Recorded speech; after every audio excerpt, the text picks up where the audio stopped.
Alors, un autre groupe qui a été très intéressant, très sous-estimé, on ne va pas trop parler parce qu'on ne s'en est pas occupé très sérieusement, ce sont les mustélidés. En pratique, les mustélidés qui ont un très gros groupe, c'est un groupe de petits carnivores, eh bien, c'est les visons. D'accord ? Et donc, il y avait des élevages de visons considérables. Même moi, je ne savais même pas qu'il y avait des élevages de visons ici. Il y a des élevages de visons en Chine, bien sûr, parce que quand ça va, les Chinois voient que c'est un truc qui va rapporter de l'argent, bien sûr, et ils le font. Puis, j'ai appris que c'était effectivement le Danemark qui avait le plus grand élevage de visons, 17 ou 18 millions de visons. Et on s'est rendu compte, en réalité, assez tôt, on s'est rendu compte en 2020, mai-juin 2020, qu'il y avait des cas chez les visons, que ces cas étaient transmis aux gens qui gardaient les visons, et que les gens qui gardaient les visons, ça a été décrit en Hollande, juin 2020, pouvaient transmettre ça à leur famille, que c'était transmissible dans leur famille. L'OMS, pour une fois, reste dans les temps, lance une alerte, qui en France n'a pas eu d'écho, et puis ça se développe au Danemark, le Danemark décide de les abattre massivement, et là vous avez une image absolument terrible, hein, des millions de visons qui sont foutus dans une fosse. Après, ils ne savaient pas quoi faire parce qu'ils sont dit dans une fosse, on ne sait pas si les virus vont ressortir, donc ils ont déterré les visons. C'était une histoire absolument épouvantable. Et donc, là aussi, c'est une référence dans Science qui est sortie en 2020, donc c'est pas mystérieux. Nous, on a été très frappés. Vous voyez, toutes les mutations, il y a eu un nombre de mutations absolument considérable associées aux visons, y compris, effectivement, dans leur fuite, qui semble être un élément aussi que les visons perdent. On voit bien, du coup, c'est pas le vison qui est la source de ça. Ceux qui étaient la source de ça, ils avaient leur fuite. Donc, c'est les chauves-souris. Les chauves-souris ont presque toujours leur fuite. Elles le gardent. Mais quand ça passe à un autre animal ou à un autre truc, très souvent, elles le perdent. Donc, il semble que ce soit quelque chose qui est nécessaire chez les chauves-souris, mais pas chez les autres.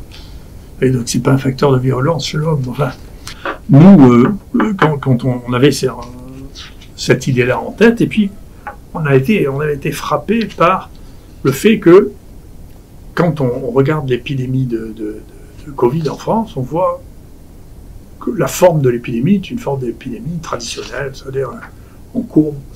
J'expliquais, on sait pourquoi. Quand j'expliquais pourquoi, et puis elle s'arrête. Et puis elle recommence fin juillet. Je me dis, tiens, c'est bizarre. Et si on regarde la carte de France de la déclaration du Covid, on voit que ça a disparu partout, non, tout devient vert, et toc, ça se rallume en Mayenne. Ça, c'est bizarre, parce que nous, les cas qu'on a eus ensuite sont des cas qui sont arrivés par les voyages. D'accord ? Donc on a vu qu'ils sont arrivés par bateau, d'autres par train d'Angleterre, d'autres par avion. Mais là, pourquoi la Mayenne, au milieu à Laval ? Pourquoi ? Premier cas, l'abattoir de Laval. Qu'est-ce que ça vient faire là ? Et peu de temps après, ça c'était en août, et peu de temps après, je regarde, j'ai des conversations plus haut niveau là-dessus, en disant, mais attendez, vous allez regarder, parce que quand même, on est en 21, il faut faire attention, s'il n'y a pas... Non, on est fin 2020. Si nos élevages de visons ne sont pas, nous, infectés, qu'est-ce qu'on a fait ? Alors, le responsable de l'élevage de visons n'a pas voulu... au départ, ils n'ont pas trouvé qu'il y avait une surmortalité des visons, donc ils n'ont pas touché, alors que ça avait été déclaré en Hollande et au Danemark, c'est pas différent. On savait que les visons avaient été infectés par les hommes. Donc c'est une maladie qui joue au ping-pong entre les hommes et les visons.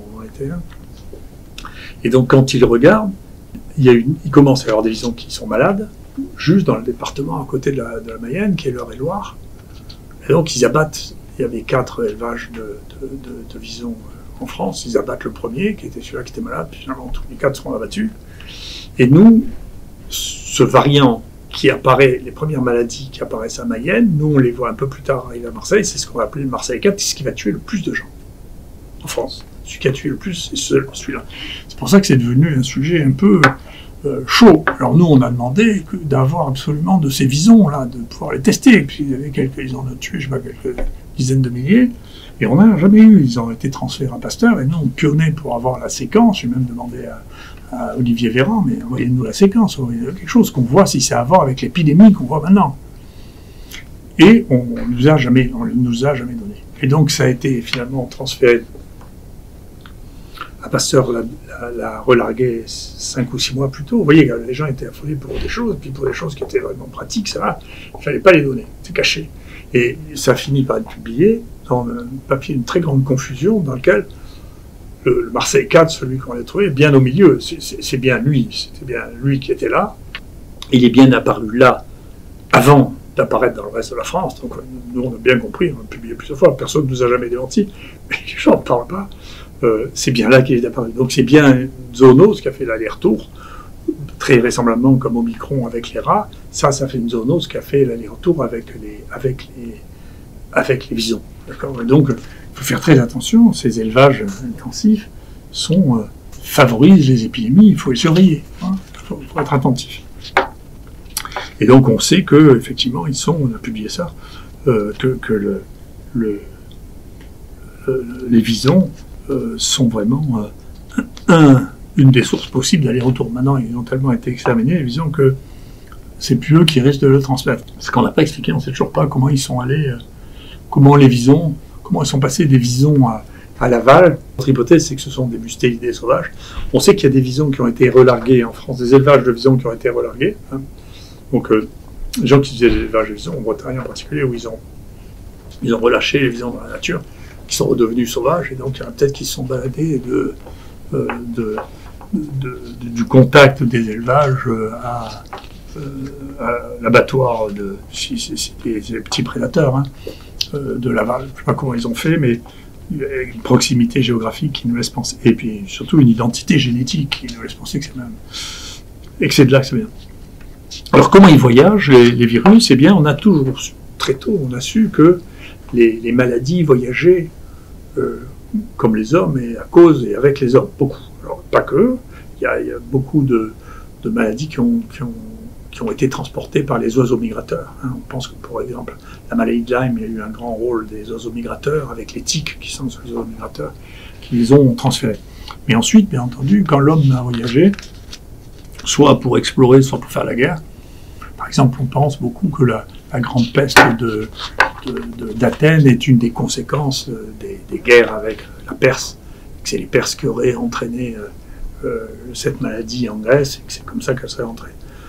Il y a eu vraiment un élément majeur le premier élément majeur de mondialisation qui est arrivé à partir du XVIe siècle, ou de la fin du XVe siècle, ça a été les voyages des Européens vers l'Afrique et puis vers l'Amérique. Et là, eh bien, nous, dans l'ancien monde, on a donné aux gens qui habitaient en Amérique la variole et la rougeole, la typhoïde aussi, ça on le sait depuis peu de temps. La population de Mexico a été détruite massivement par la typhoïde qui a été apportée par les conquérants espagnols. L'Amérique, en échange, nous a renvoyé la syphilis et le typhus. Oui, donc on sait que chacun avait ses maladies. Pareil, nous, on a donné à l'Amérique les chevaux. Il n'y a pas de chevaux. Les chevaux sont espagnols. Donc c'est les conquistadors espagnols qui sont venus avec les chevaux. Même si j'avais l'impression que les chevaux, c'était naturel en Amérique, pas du tout. Tous les équilibres avaient disparu des États-Unis pour des raisons qu'on ne comprend pas du tout. Et donc ils sont revenus avec les Espagnols. Mais eux, qui avaient une capacité de culture bien plus développée que nous à l'époque, eh bien, presque tous les légumes que vous consommez, qu'il s'agisse de tomates, de pommes de terre, de maïs, de haricots, tout ça vient d'Amérique. C'est cultivé en Amérique. Le chocolat, tout ça, ça vient d'Amérique. Après, on a échangé nos drogues aussi. Ils avaient une préparation de l'alcool moins abusée de l'alcool, mais de manière moins systématique que nous. Et puis, ils n'avaient pas d'opium, c'est grâce à nous qu'ils ont eu l'opium. Mais eux, ils nous ont envoyé la cocaïne et le tabac. Vous voyez. Donc, on a tout échangé, les toxiques, les animaux, les microbes. Vous voyez, c'est les écosystèmes. Les écosystèmes ont profondément changé à ce moment-là. Et donc, il y a eu un nouvel écosystème qui s'est développé. Donc, les changements d'écosystème ne sont pas nécessairement mauvais. Mais quand la mondialisation change les écosystèmes, et il y a des espèces qui deviennent dominantes, qui sont des espèces invasives, qui sont nouvellement arrivées. Pareil, j'ai fait un article au moment où il y a eu l'épidémie de chikungunya à La Réunion. On savait que le chikungunya existait en Afrique, il n'existait pas à La Réunion. Donc on l'a vu arriver à La Réunion, et à La Réunion, l'investigation qu'on avait faite, que les uns et les autres avaient fait, ça c'est pas moi, on a montré que c'était le moustique tigre qui était un moustique, lui, qui venait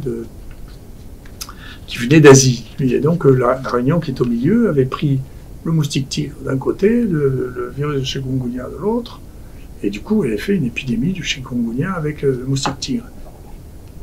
Et on avait fait un article avec Richard, Xavier Lambadry et Philippe Parola, surtout qui avait identifié les premiers cas ici, qu'on avait envoyé au New England Journal of Medicine, qui nous a fait traîner 3 mois. Finalement, on l'a refusé. Je suspecte nos collègues français d'avoir été les rapporteurs de cet article, ce qui fait qu'ils l'ont fait traîner jusqu'à ce qu'ils publient avant nous. En fait, c'est comme ça. La science, c'est la guerre. Hein. C'est les humains sont les mêmes partout. Et donc, on l'a publié dans un autre journal, peu importe, on était contents. Mais les gens j'étais très bien avec la rédaction du New England Journal of Medicine à cette époque-là. Donc, ils ont été très gênés de voir on leur avait fait refuser un papier qui a été publié juste après qu'ils nous l'aient refusé, 2 mois après que... C'est très inhabituel qu'on retrouve un papier pendant 3 mois. C'est un papier de cette importance. Ils ont été très embêtés, et pour se rattraper, c'est très américain ça. Ils m'ont demandé, écoutez, est-ce que vous êtes d'accord pour écrire un commentaire sur chikungunya, alors qu'il venait d'être publié dans Plotbury. Je suis d'accord, j'écris un commentaire, mais du coup, le commentaire, je ne peux pas faire juste, je ne suis pas un journaliste, alors je ne fais pas un commentaire, soit en disant des bêtises, soit en répétant des choses qui sont faites. Donc j'ai dit, écoutez, voilà, c'est en train de vous expliquer la mondialisation des maladies infectieuses, et bientôt on en aura partout. Pourquoi? Parce que le moustique tigre s'est implanté, il est très anthropophile, donc il aime vivre avec les humains, dans les villes, et on l'a transporté partout, sur les containers. En particulier, ce qui a été le meilleur transport, c'est les pneus, parce qu'il reste toujours de l'eau dans les pneus qu'on fasse. Et donc, du coup, ils peuvent pondre là, et du coup, ça transporte avec le bateau, et vous transportez les pneus avec les moustiques qu'il y a dedans dans tous les coins du monde. Et donc, ce moustique tigre, c'est un moustique qui aime bien, qui transmet bien les arbovirus, d'accord, et d'une part, qui est capable de s'implanter, qui est très, très adaptable et qui est capable de s'implanter partout. Bien sûr, il est saisonnier hein, dans les pays tempérés, mais hop, il revient l'année d'après et puis il recommence. Et donc, le chikungunya, c'est juste une question de temps pour que quelqu'un... La Réunion, c'est dans l'hémisphère sud. Donc, on ne pouvait pas avoir de cas secondaires en France tant que c'était que la Réunion. Mais moi, j'écrivais à l'avance, je me souviens, parce que les 2 collaborateurs avec qui je l'écris ne voulaient pas écrire ça, parce que ils n'aiment pas la découverte, ni le truc. J'aurais dit, écoutez, je m'en fous, j'écris tout seul si vous ne voulez pas. Enfin, ils étaient plus gourmands que ça, et donc pour pouvoir avoir un papier dans New England, qui est, je crois, leur papier le plus cité, ils ont dit, non, ben, ça va, on va le mettre. Et donc, ça s'est passé effectivement 2 ans après, c'est-à-dire que cette fois-là, le chikungunya s'était répandu en Inde, et en Inde, l'Inde était synchronisée avec nous sur le plan de la saison, et donc il y a quelqu'un qui d'Inde est arrivé en Italie, et quand il est arrivé en Italie, il avait encore le virus qui est un virus qui est persistant, pas chronique, mais il est persistant, et donc pouf, un moustique tigre a commencé à et donc il y a eu un petit, et donc ça fait des petits foyers de chikungunya qui peuvent être importés. Ça peut pas s'établir, parce que les moustiques ne piquent pas l'hiver. Donc comme c'est pas une maladie qui dure pendant 1 an, les moustiques qui recommencent et que ça persiste pas chez le moustique, ça peut pas devenir endémique. Mais c'était devenir voilà. Et puis par ailleurs après, je disais ben non, ça va être la dengue. Et effectivement, maintenant c'est la dengue. C'est-à-dire que la dengue, partout où il y a du moustique tigre, si vous importez quelqu'un qui a une dengue, il peut y avoir des dengues secondaires. Tous les ans, il y en a quelques-unes ici. C'est quelque chose qu'on ne voyait pas avant que les moustiques tigres s'implantent ici. Les moustiques tigres, en plus, ont lieu parce qu'ils piquent la journée aussi, et donc vous n'avez pas... Les moustiquaires nocturnes ne suffisent pas. Voilà, et donc, après, vous regardez les différents variants. Maintenant, si vous comprenez ça, c'est les transports qui font ça, hein, donc c'est les bateaux, hein, on parlait des bateaux, mais bien entendu, l'avion, maintenant, vous avez 2 milliards de voyageurs par an. Donc c'est considérable, ça monte, ça descend en fonction des crises. Et un des exemples récents, il y a eu plusieurs exemples massifs qui montrent que cette notion-là de ne pas importer des gens qui viennent d'une zone épidémique à une zone non épidémique était complètement passée inaperçue. C'est le cas de ce qui s'est passé avec le choléra en Haïti, où, comme ça s'était passé d'ailleurs avec les bactéries résistantes à l'imipédème en Europe, on a importé des populations dans lesquelles il y avait une épidémie qui sévissait, sans le contrôler, ils ont foutu l'épidémie là où ils étaient. Là, en l'occurrence, à Haïti, c'était les Népalais, il y avait une épidémie de choléra au Népal. Ils sont arrivés dans des conditions qui étaient ce qu'elles étaient à Haïti, et donc ils ont foutu une épidémie où il y avait des dizaines de milliers de morts. Et comme ça aurait dû être le rôle de l'OMS de ne pas importer des gens d'un pays épidémique sans vérifier qu'eux-mêmes n'étaient pas malades, l'OMS a nié ça pendant plus d'un an. On a eu une difficulté à publier ça, qui est inouïe. Hein. Et heureusement, le génome était sorti en même temps, et donc les gens montraient que le génome de Haïti était le même, du choléra était le même que celui, très très proche de celui du Népal. Donc ça a levé les choses, et il y avait ici un collaborateur qui s'appelle Renaud Pierroux, qui avait fait une enquête épidémiologique sur place extraordinaire et qui montrait très bien que toute l'épidémie était partie du camp où étaient installés les Népalais. Donc, dans les Balkans, ça a été effectivement les forces de l'ONU d'origine indienne qui étaient porteurs de manière extrêmement commune de bactéries multirésistantes qui ont porté ça en Europe. C'est la raison pour laquelle on a vu d'abord ça descendre en Grèce et puis ensuite en Italie. Donc on peut suivre ces mouvements en suivant les mouvements humains. Et pour le SARS-CoV-2, eh bien c'est pareil, c'est-à-dire que eh bien on peut voir ça introduit. Eh bien on a eu une introduction par bateau en provenance du Maghreb quand les circuits ont été réouverts, qui était un virus qui était parti en Afrique par avion à Kinshasa, qui avait remonté, qui a eu des mutations qu'on a pu remonter du Sénégal, et puis ensuite au Maghreb, et ensuite chez nous. Donc on a vu le virus voyager à partir de Kinshasa et revenir en France, alors qu'il était parti de Paris. Et puis on en a eu un qui est venu en train d'Angleterre, et puis on a eu le Delta qui est venu d'Inde quand les frontières ont été ouvertes. Il y a beaucoup de marins qui sont d'origine indienne et qui sont revenus ici pour venir sur les bateaux. Donc, ils sont venus par avion, mais pour venir sur les bateaux, ils sont venus avec celui d'Inde. On a réussi à le géolocaliser. Et donc, le Omicron, il y a eu un virus qui est venu du Brésil, et puis le Omicron qui est venu par avion. Puis il y a eu un virus qui venait, un autre virus africain, dont on voyait, c'est bien, on voyait par où les gens passaient, ils passaient par Addis Abeba avant de venir ici. Donc on a pu suivre donc, tous les moyens de transport. Le premier était venu en voiture d'Italie, donc on a pu suivre tous les véhicules sont susceptibles de véhiculer d'un point chaud à une cible ouverte, les virus. Et donc, bien sûr, ça a été la base de la stratégie d'une partie des gens qui ont lutté contre cette épidémie, qui s'appelait Zéro Covid, le Zéro Covid. C'est-à-dire que si vous vivez dans une île, que ce soit une vraie île ou une île politique, comme c'était le cas de la Chine, vous pouvez interdire les voyages.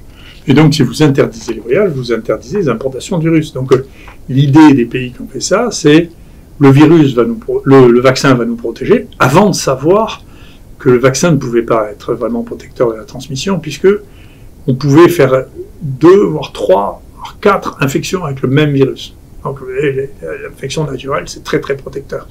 Donc si vous n'arrivez pas, si vous êtes capable de faire 3 fois ou 2 fois l'infection dans l'année, vous n'aurez pas un vaccin qui va protéger à 100% de la transmission du virus. Protéger des formes graves, ce qui est une autre question. Mais l'hypothèse de zéro virus qu'avaient l'Australie, la Nouvelle-Zélande, la Chine et les îles en général, c'était de dire, écoutez, voilà, on ferme les frontières, on reste entre nous, pour l'instant on n'en a pas de Covid, on n'en a pas. Éventuellement, s'il y a des gens qui sont obligés de venir, on les teste à l'entrée, on les isole. Il y a des camps de concentration en Australie, hein, pour les gens qui étaient Covid+, jusqu'à ce qu'ils soient plus Covid+. Et puis, on va vacciner tout le monde quand on aura le vaccin, et puis ensuite on rouvrira les frontières, et youpi, si on a le vaccin, ça sera plus transmissible. Mais simplement, c'est pas vrai. Avant d'être vacciné, nous, il y avait, au bout d'un moment, pour les porteurs, hein, il y avait autant de portages chez les vaccinés que chez les non-vaccinés. Donc la vaccination n'était pas une protection de l'épidémie. On voit bien d'ailleurs, l'épidémie continue à faire un peu ce qu'elle veut. C'est pas le vaccin qui l'a arrêté. Donc c'était le point, ce sont les voyages. Et puis deuxièmement, ensuite, pour l'étude suivante, on voit dessus qu'il y a des centres. Parmi ces centres, par exemple, nous on a beaucoup travaillé avec nos collègues saoudiens sur le pèlerinage de la Mecque. Philippe Gautrat a beaucoup travaillé avec les musulmans ici, pour pouvoir regarder les risques, en particulier parce que ceci avait été identifié. Vous voyez là, les hommes, la foule d'hommes autour de la pierre noire à la Mecque. Donc les gens tournent autour, ils sont collés les uns contre les autres, donc il y a un risque très important de transmission. Et donc, un des problèmes qu'il y a eu, c'est qu'à un moment, il y a eu une méningite à méningocoque qui s'est développée là-bas. Donc maintenant, le vaccin est obligatoire. Il y a beaucoup de mesures très précises qui sont prises maintenant. À l'origine, on ne peut pas aller à la Mecque comme ça. Pour aller à la Mecque, il faut avoir un permis, ça passe par les ambassades locales, il faut avoir des vaccins. Voilà. Donc très bien, donc, nous on a travaillé avec eux pour voir quels étaient les risques. Et en particulier, l'autre question que les gens se posaient, c'est est-ce qu'il y a des gens qui repartent de la Mecque avec le MERS Corona de la Mecque, des chameaux. Donc, on n'a jamais trouvé. Mais on trouvait, il y avait de la grippe, il y avait des rhinovirus, il y avait des bactéries résistantes, parce que c'est le monde entier qui tourne là. Donc, y compris, on a trouvé des grippes en été, parce qu'il y a des gens qui venaient de zones d'abord où il y a des grippes en été, et puis des zones qui étaient de l'hémisphère sud, où la grippe était épidémique à ce moment-là. Donc c'est très intéressant, parce que vous pouvez importer de la grippe ici en été, mais elle ne s'implantera pas, il n'y aura pas de cas secondaires. Donc ça, c'est un mystère que je n'ai pas résolu, je le regrette beaucoup. Voilà. Et puis, donc, ensuite, il y a les grands lieux de rassemblement de cette nature-là favorisent la diffusion des maladies. Voilà. Et puis, il y a l'évolution de la civilisation humaine qui est comme ça. Il y a des zones de la civilisation dans lesquelles les gens ont beaucoup de contacts. Il est clair que la sexualité du XXe et du XXIe siècle n'a pas grand-chose à voir, en Occident, avec la sexualité du 19e. Donc le nombre de maladies sexuellement transmises n'a rien à voir non plus. Donc ça traduit les relations interhumaines. La voie de transmission sexuelle, c'est une des voies importantes, de même que la voie de la transmission par les baisers, si vous voulez. La maladie d'Epstein-Barr, la mononucléose infectieuse, on appelait ça la maladie des fiancés. Donc s'ils s'embrassaient sur la bouche, je transmettais ça comme ça. Je me rappelle, d'ailleurs, j'avais fait une conférence avec une psychiatre de renom qui dit il faut quand même arrêter de dire des bêtises. Maintenant, il y a des gens qui disent qu'on attrape le cancer en faisant des baisers. Je dis, c'est pas si simple, mais enfin, c'est vrai que le virus d'Epstein-Barr, ça se transmet comme ça et que c'est un agent de cancer. Donc, je ne veux pas dire qu'il faut plus s'embrasser. Enfin, ça veut dire qu'il ne faut pas ignorer la réalité, parce que la réalité est ennuyeuse. C'est comme ça. C'est vrai quand même. Voilà. Et donc, mais c'est très difficile, en particulier quand on parle de sexe, c'est extrêmement difficile, parce que il ne faut pas stigmatiser les gens, avec quoi je suis d'accord. Cela étant, c'est bien de savoir qui c'est qui risque pas, comment ça se transmet. Et donc, bien entendu, les maladies sexuellement transmises, elles sont liées au nombre de partenaires que l'on a, elles sont liées à la voie d'usage sexuel. On ne transmet pas la même chose par l'anus et par le vagin, c'est pas vrai, par la bouche, c'est pas vrai. Voilà. Donc, tout ça, l'évolution des mœurs est un des éléments qui fait ça. Les grands rassemblements de population, bien entendu, qui sont une forme d'évolution des mœurs, sont un des éléments de diffusion des maladies infectieuses. Et ça sert à rien d'ignorer. Ça ne veut pas dire que chacun doit rester enfermé comme en allant jusqu'au bout, on enferme tout le monde à la maison dans le Covid. C'est pas comme ça. Mais qu'il n'y ait pas de grands rassemblements de foule et que dans les grands rassemblements de foule, tout le monde ne se saute pas dessus pour s'embrasser, se toucher, tous les contacts comme ça. C'est des choses auxquelles il faut être attentif. Voilà. Cela étant, les mœurs, la civilisation humaine sont intéressantes. Alors maintenant, je vois les gens qui se disent bonjour en se touchant avec le poing. Je ne sais pas qui c'est qui a démontré que c'était moins contagieux que se serrer la main, ce truc, mais c'était la mode. Les gens ont l'impression qu'ils prennent moins de danger. Moi, je refuse de donner des coups de poing fictifs aux gens. Pas plus que réel, d'ailleurs, je ne le fais pas. Mais enfin, je ne serre pas la main non plus, donc j'ai pas ce risque de manière aussi commune, et puis je me passe de l'alcool sur les mains de manière très commune, ce qui est quand même la meilleure manière de se débarrasser des choses que l'on circule.